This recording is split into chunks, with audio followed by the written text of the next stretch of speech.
Hello, and welcome to Conscious Pathways. I'm Dennis, and I'll be joined by my wife and co-host Christine Hancock. This podcast is a space for reflection, for remembering, and for reawakening. And if you've ever felt like Rip Van Winkle, like you dozed off and woke up to a world that feels unfamiliar, you're in the right place. Each week, we'll explore themes of awakening, change, and conscious living in a time that's moving faster than ever. We'll keep it real, meaningful, and wide open for wherever this takes us. In the first episode, we're asking the question, what happens when you realize the world has changed and you didn't get the memo? We are so happy that you are here. There's a famous old story, maybe you've heard, about a man named Rip Van Winkle. He wandered off into the mountains one day to escape the noise and demands of everyday life. And when he woke up, everything had changed. The people, the town, even the country. He didn't recognize the world anymore, and it didn't recognize him. Sound familiar? In some ways, Rip's story is more than a folktale. It's a mirror, because many of us have spent years on autopilot, distracted, exhausted, and disconnected. And when we start to wake up, things don't feel the same. You might be noticing changes in yourself, your relationships, or even how you view the world. Maybe old routines feel hollow. Maybe what used to bring you joy just doesn't anymore.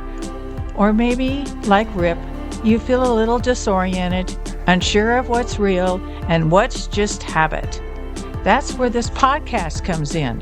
We're going to explore what it means to wake up consciously and what to do when it feels like the world moved on without you.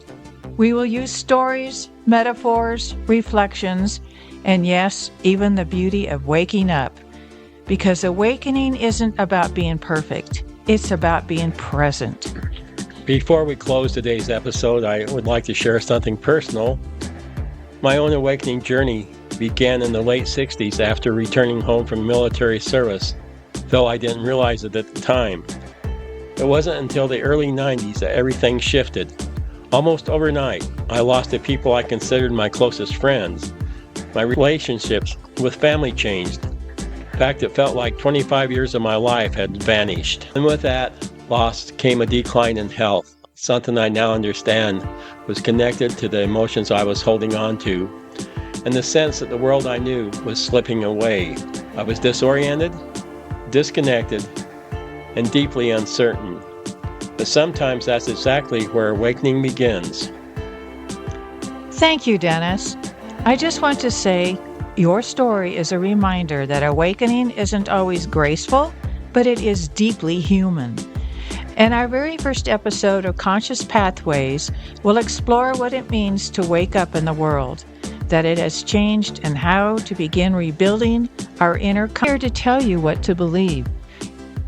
We are here to ask questions, share reflections, and create space for the wisdom that is already within you and all of us. Let's begin.